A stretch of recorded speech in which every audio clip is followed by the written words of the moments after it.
Alors, une petite remarque avant de passer à la question 2. Donc là, on a placé les points A, B, C, D avec les angles alpha, bêta, gamma et delta.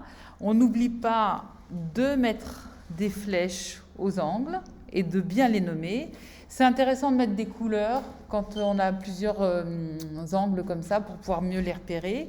Et ici, donc, j'ai mis sur cette figure avec l'ordinateur les angles, si vous voulez, les chemins les plus courts pour aller au point D, au point C, mais on aurait aussi pu mettre ces angles-là ou celui-là. C'est vous qui choisissez quand c'est pas précisé. Alors par contre, c'est vrai qu'on pourrait aussi faire 10 tours, puis s'arrêter ici, mais je vous le déconseille, ça. Ça va ?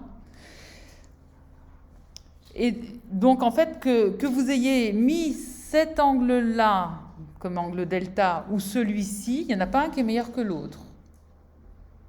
En général, on préfère le plus court chemin. On verra plus tard que ça s'appelle la mesure principale. Mais pour l'instant, il n'y a pas de problème pour ça. Je vous montre comment faire la deuxième question pour la première, les deux premiers nombres à trouver. Et je vous laisserai faire la suite après, si vous n'avez pas trouvé la même chose. Donc, on vous demande, pour chacun des nombres trigonométriques suivants, identifier à quel point il est associé et précise si tu utilises l'abscisse ou l'ordonnée de ce point pour trouver sa valeur, puis donne la valeur approchée au dixième de ce nombre trigonométrique. Alors, voilà ce que j'ai fait.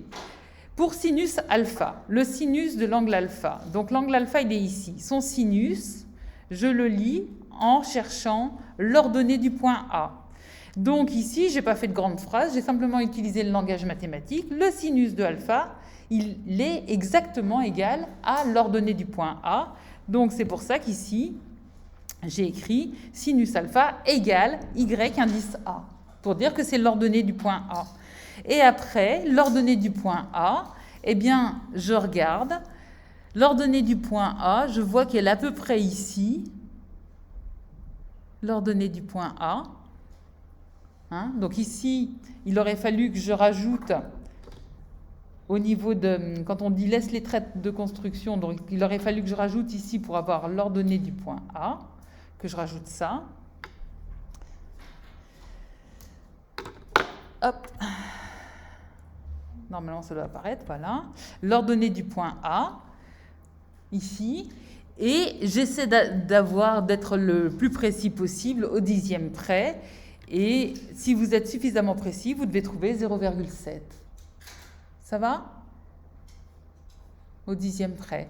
Et vous faites exactement la même chose pour tangente alpha. Tangente alpha, vous devez repérer l'ordonnée du point T alpha.